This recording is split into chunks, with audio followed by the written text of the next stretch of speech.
Good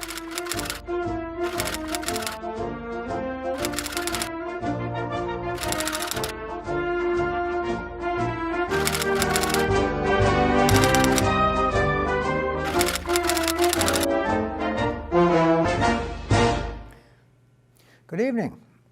Welcome to Chasing the Facts. I'm Sam Chase, your host, and with us this evening is Maria Santos, Hi. who is a member of the Chelmsford School Committee and a local immigration attorney. And we want to welcome you to the show, Maria. Thank you. Full disclosure, I have appeared with Maria 2 times on the Lowell City Life show. Yes. And have developed an appreciation for Maria's background, her knowledge, her empathy, her skills in dealing with all of the issues that you have to deal with on the school committee. So with that as a backdrop, could you just give us a little bit about your biography, and then we'll get into the discussion. It's been I'm 57, and I was thinking today. I didn't want you to tell your age. It's okay, Sam. I was thinking today, when I get to this point in life, I better have a biography. I better be able to say something. This is something. So I wasn't born in the United States. I was born in the Azores, Portugal, in a small island, Terceira, which is one of 9 islands of the Azores, and it's about twice the population of Chelmsford, just for you to get a sense. And that was my world for 9 years. And then my father wanted to immigrate to the United States. We came. My mother hesitated more. And he deeply was committed to making sure that we had an education. And we were very poor in the island compared to, if you were either rich or poor, and we were poor. No middle class. There was no middle ground, and which is very important. And so Dad said, you know what, if we stay here, I have a sister, the girls are not going to be able to go to college because it just didn't happen. There was only going to the mainland in order to go to the university at that time. So we came to the United States, and very hard work for both of my parents, I know that. And I went to public school in Lowell until about the 6th grade, and then both my mom and dad thought there is just not enough going on here. I used to ask for homework and so on, and they transferred me to private school. I went through that. I went to Revere College as my undergraduate for political science and English, and then went to law school and applied to many, decided to go to BC Law School. Wow. And BC was a good experience as law schools go, because law school is not an easy thing to get through. Well, they have a reputation of being tough. They are. Yeah. And I worked a lot of the years that I was in law school too, locally, and I knew I wanted to return to the community as an attorney. And initially, I practiced law in Chelmsford at Corday and Santos for a few years. And in 1996, joined another partnership, Bayless, Alphen, and Santos, which is now Alphen and Santos because Frank Bayless passed away. And at that time, refocused my practice to start to be exclusively in immigration. And so for these last 20-some years, that's all I focused on is immigration law. So it's in my roots. I'm a naturalized citizen. I've been one before I was 16 years old.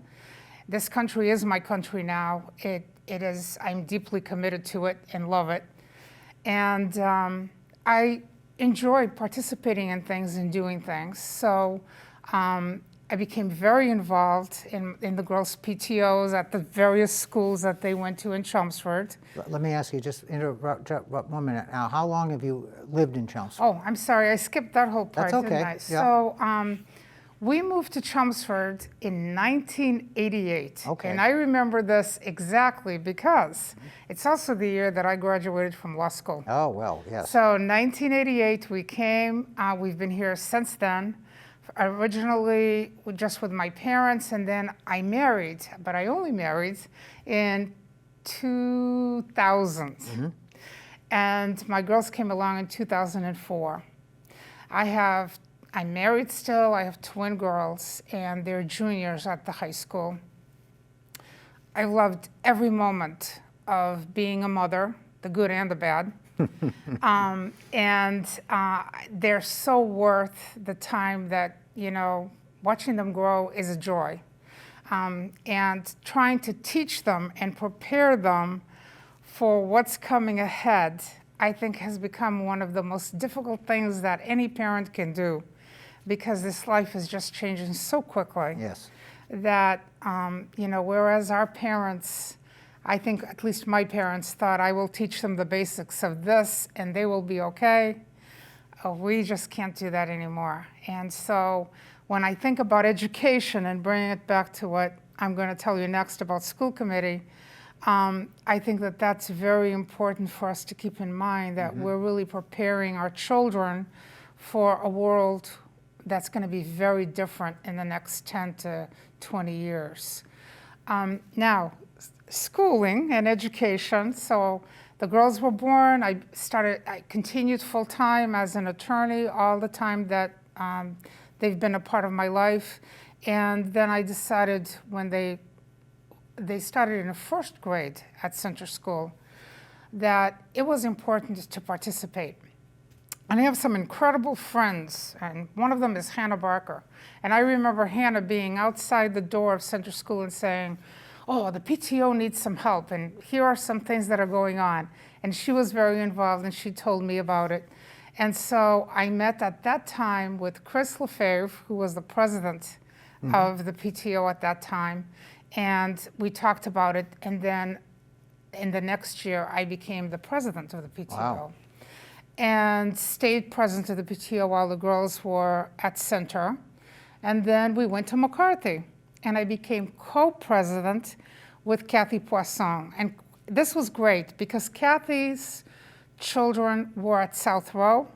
My children had been at Center School. Those two schools come together at McCarthy with some other children a few children from another, I think it's from Byam.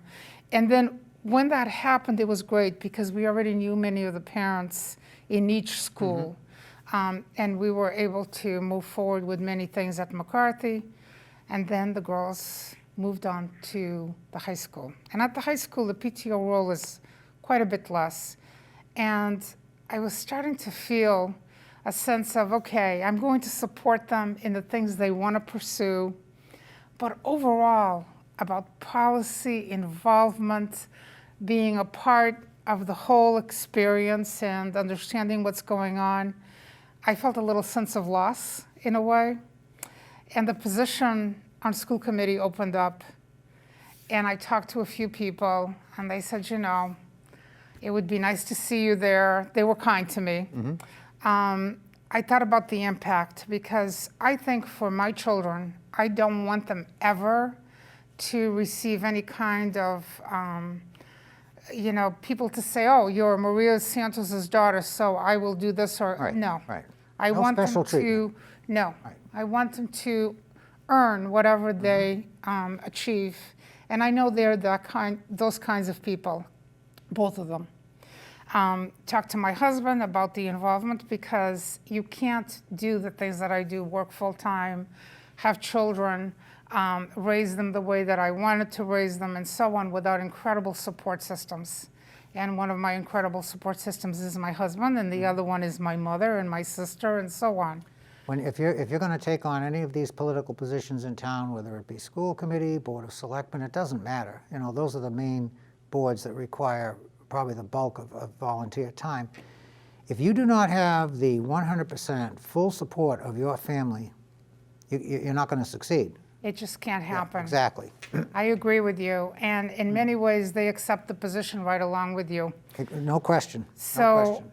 reached out to them. They said, go for it. And then I did. And I've enjoyed it so far. At the beginning, I was a little bit hesitant because it's very different from being involved in a PTO. And one of the big differences I find, Sam, is once you're in an elected position, sometimes you actually have less access to the people and Yes. the constituents that elected you, the people that you're representing, and the issues that you're representing, than when you're not in that position. And to me, I want to know, what are people thinking? What would you like to happen? What do you need? That is a very interesting observation, and I guess until you just said it just now, I don't think I've ever thought of it that way, but that is exactly right, because once you get into a position, now, let's put it in perspective. We're not United States senators, okay? Right. This is local politics, and it's low level, but even so, people tend to look up to those positions, and you can be the most genuine individual in the world, but you are still going to find that some people are intimidated, and they're not going to tell you things as a school committee person that they might have told you before you were on the board. Mm-hmm. That does happen, and you're right. Sometimes it does, in some way, make you a little bit less attached, because people. I found this when I was on the Board of Selectmen. People's attitudes changed, and you say, please, I want you to tell me when my coat is on fire, or Right. because I can't be an effective leader if I don't get the truth and the facts. But you're absolutely right. That's a very good observation. And I try to find ways to make sure that I am there and I can see what is going on. So one of the most important things I think as a school committee member is to have liaison roles, because you get to attend meetings, you get to listen, and to speak with whoever's participating in those meetings and so on. For example, one of my roles is EL Council liaison. Now, EL Council is English learners. I myself am the product of bilingual education. A perfect person to be in that role is you. And I learned English and was able to leave the bilingual education system, which was truly bilingual at that time, within about a year's time, which was very fortunate for me. Now, did your parents speak English? I think my father learned and acquired the English skill quickly enough, but for my mother, it's always been difficult. They both. But when they first arrived here, okay, so that is even more difficult. Neither one did. And what happens too is, so I understand that. I understand about being the child of an immigrant, which many times brings you into a role that matures you much quicker in many ways, because you might have to be the interpreter and the person who brings your parents through healthcare systems, or through acquiring property was one of my dad's. Sure. He wanted to buy some houses and fix them up and so on, and he would bring me to the attorney's office with him, and I would learn the process and help him along, all of those things. But children of immigrants, that happens. The other thing that happens many times is that the parent is not able to communicate as well the way that they need to, or feels that they can't, or aren't able to do it, so they don't, with administration and with the folks that they need to communicate with. I have to say that I really think, because I've been part of it now, the Chelmsford EL program has good, incredible teachers in it. It's under the administrative leadership. The coordinator is Kelly Rogers. She's doing a good job with keeping the teachers and so on. So they're really doing their utmost best, but we need the EL Council. And the EL Council is required by regulation. But now we're a system that's just not a couple of EL kids. We have about 200 in our system. That's still a very small percentage, and but it's larger than it's ever been. And so we've worked hard at creating this council, and this year it has its first board and so on, which is really great.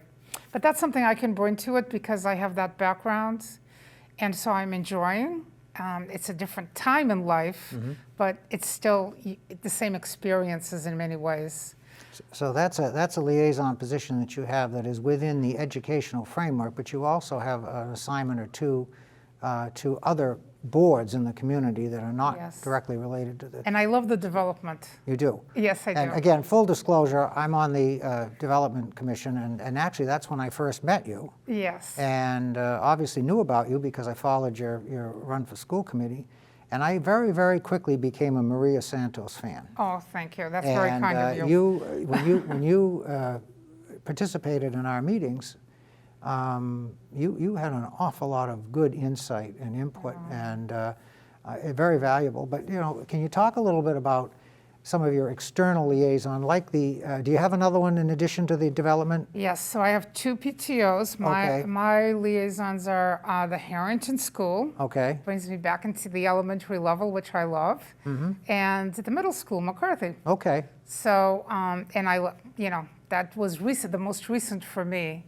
So I know quite a few of the people there and so on, and it's wonderful to see all the work that they do. And they've been able to continue this work through COVID. It's amazing what they've done. Just Amazing. absolutely amazing the way they've transitioned us. Here's why I love the Development Council, because I think, and the way I see education, that education is key to a person. You can't create a citizen, be a citizen, a true citizen of any country without being educated in whatever way you're going to get there. And as a society, providing public education and good public education, I think is essential. You can't do without it. And I think you speak with some moral authority on that subject because, as you've just stated now, you've had experience with both the public and private education systems. And I know you would never disparage your private education, but maybe you can expand a little bit about what you see as the benefits of a public education that maybe would supersede a little bit what you might get in the private side. Yes. So I feel extremely privileged to have gone to Revere College because its basic concept is the entire person needs to be education, the whole person. And it has a Catholic foundation. Right. The same thing with BC. Some people went to 3 levels of BC by the time they got to law school and so on. So the whole person in that education. That focus is extremely important. And I try very hard to keep that in mind as we're going through the public education decisions that we're making here for everybody, our 5,000 students. So I would never put that down. But here's what I saw. It's a small system, especially through high school level.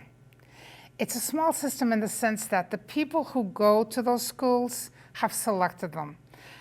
They're not folks who come from any part of the world, any part of life, any part of your community.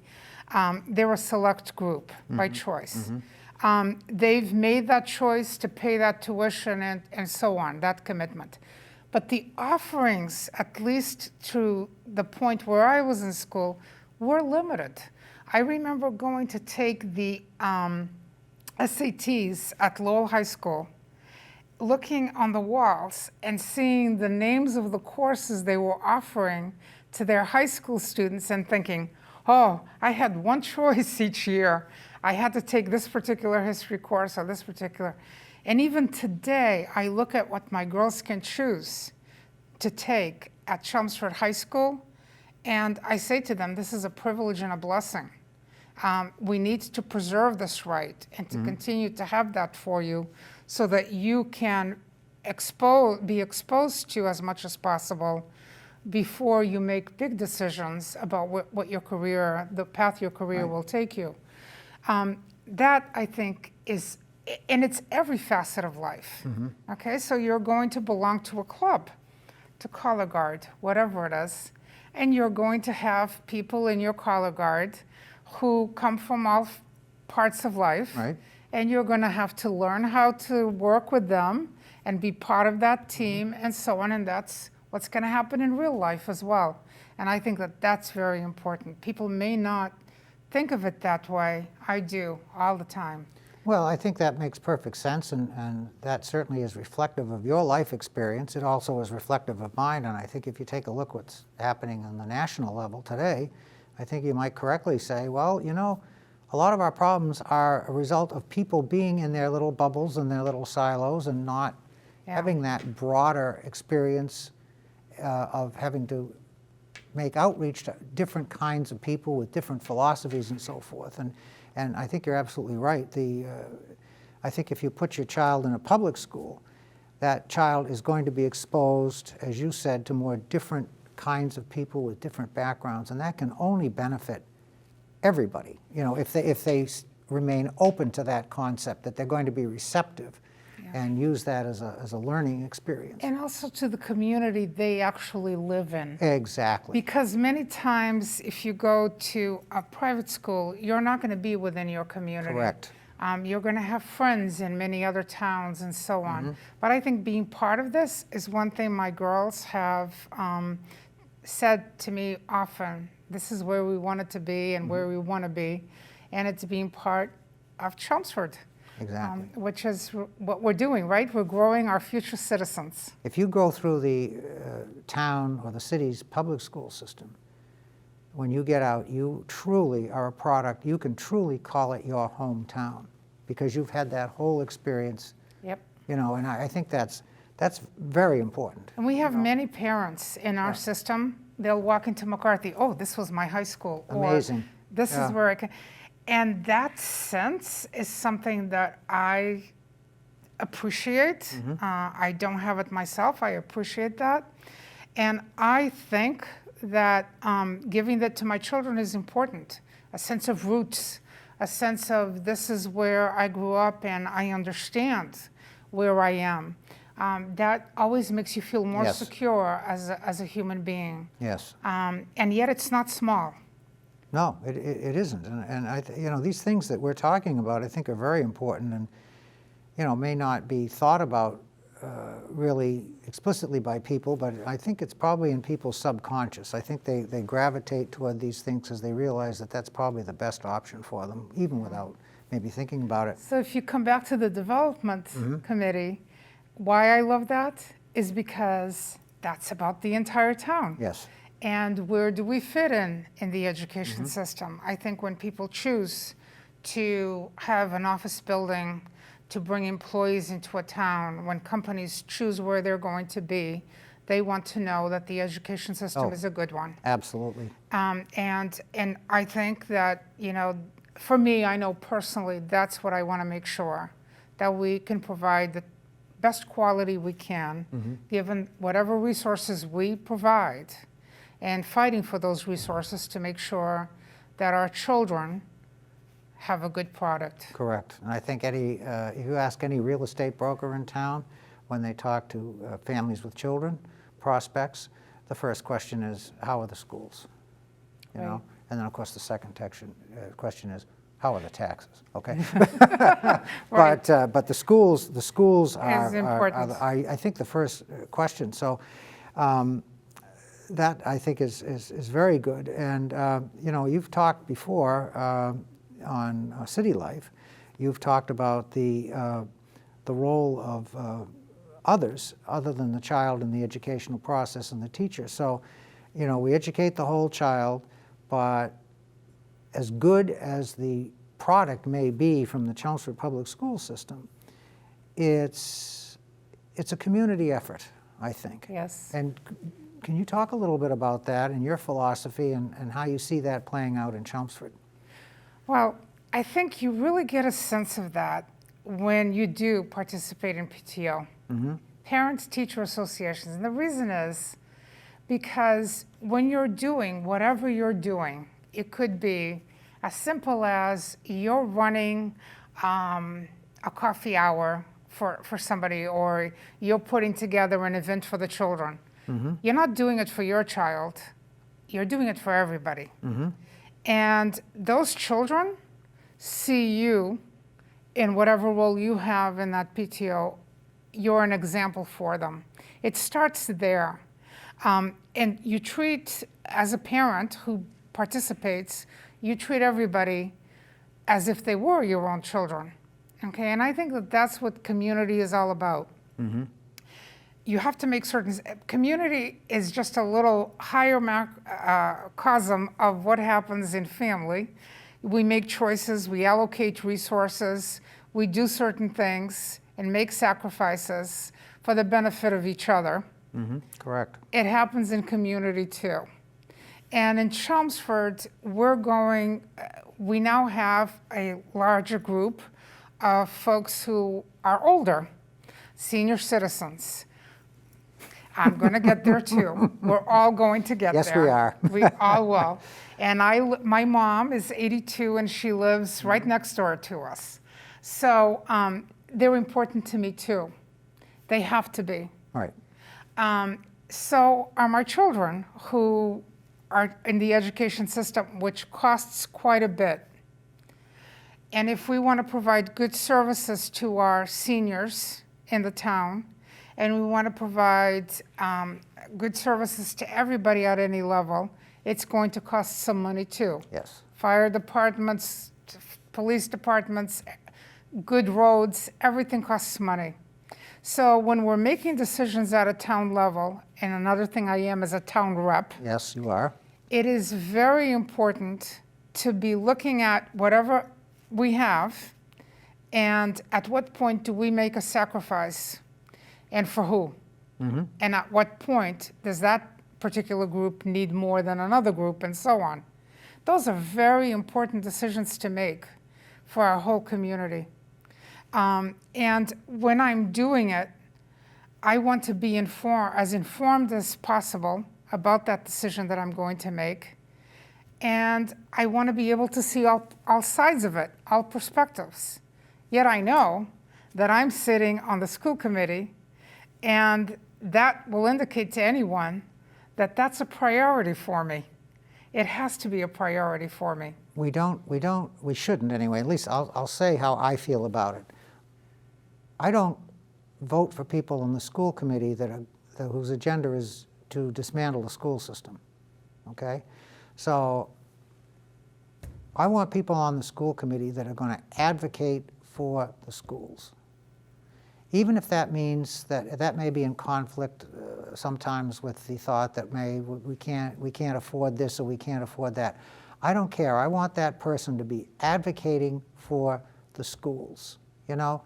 Yeah. The budget process will take care of itself. If demands are excessive, that will be self-corrected. But I do not want people on the school committee that are going to say, we need to cut this, we need to cut that, we need to cut this program. Right. And I have to just say that I've been in town for 41 years, and I think this is probably one of the best, if not the best committee, the one that you're on now. I just feel very, very comfortable with the people on there. I know all of you, and some, you know, I know better than others, but I know all of you, and you all have the right attitude, the right outlook, and you are pro-education, you're pro-school system, you're pro-children, and it just shows. I like watching your meetings because the great. meetings are well managed, they're well run.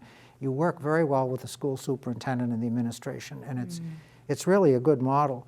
We only have a little over a minute left. I told you it would go very fast. Can you give me a minute or so, your thoughts on the vocational education and how that relates to the public education? Well, that was, we just had a presentation at the Tri-Board meeting by Dr. Pigeon. And listening to that presentation, I'm thinking they're doing a pretty good job of providing a really great vocational education. Now, here's me, because this is me.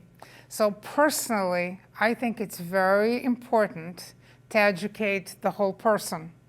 So, and vocational students, for some, the vocational school is the right choice. They are at a time when they feel they can already make that choice of what they want to do in their lives. But for the majority of students, that isn't true. Right. And so I think we have to provide good vocational education, but we have to provide very good public general education. Exactly.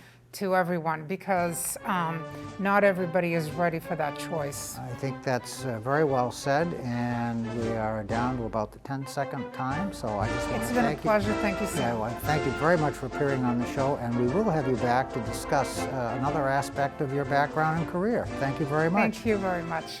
Doesn't Have a good night. yeah.